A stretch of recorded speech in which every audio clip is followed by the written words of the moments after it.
Alors écoutez, l'association est une association féministe mais non sexiste. Nous travaillons depuis très longtemps puisque nous fêterons notre 80e anniversaire l'année prochaine. Et donc nous avons toujours travaillé pour les femmes, pour leurs droits et pour l'accession à l'égalité. Justement, en parlant de droit, la semaine dernière, il y a eu l'adoption dans la convention de l'IVG. Pour vous, c'est une victoire évidemment? Ah, c'est une grande victoire, parce que je regardais l'autre jour un peu les archives. Nous faisions déjà en 1980 de grandes campagnes pour l'IVG. Et donc aujourd'hui, de le voir inscrire dans la Constitution, c'est une grande victoire. Ce qui nous inquiète, c'est dans l'application. Compte tenu des déserts médicaux que l'on traverse à travers toute la France, c'est cette application qui nous fait craindre quelques difficultés, mais de toute façon, bien entendu, nous réagirons à tout cela et nous serons très attentives. Mais déjà, ce droit est inscrit dans le marbre et ça, c'est important.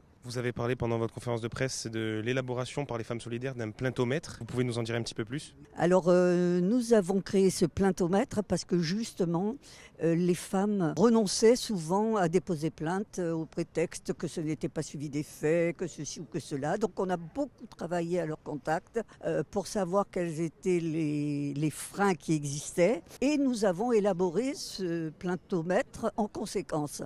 C'est-à-dire qu'aujourd'hui, les plaintes ne doivent plus rester sans réponse. Il faut que les femmes sachent qu'elles peuvent être accompagnées. Elles n'ont pas besoin d'y aller toutes seules. Pour ce qui nous concerne, nous sommes là, elles nous contactent, nous pouvons les accompagner. Déjà, c'est moins impressionnant parce que c'est toujours très difficile de témoigner des violences que l'on subit. Et avec ce plaintomètre, nous voulons les informer sur leurs droits. Et nous voulons faire en sorte que les plaintes, d'abord classées sans suite aussi, diminuent au maximum parce qu'elles ne sont pas justifiées et nous souhaiterions qu'elles le soient. Et ensuite, nous veillerons avec elles au suivi de la plainte. C'est l'objectif de ce plaintomètre, c'est de les informer de tout ça. Justement, dans cette conférence de presse, il y a eu la présence de plusieurs membres importants dans le sport. Quelles vont être vos actions au niveau du sport pour la place de la femme, par exemple? Alors voilà, nous avons décidé de faire du mois de mars cette année, puisque les Jeux Olympiques, vont se dérouler dans pas longtemps. Et donc nous avons décidé de faire du mois de mars le mois de la place de la femme dans le sport. C'est pour ça que nous avons quelques clubs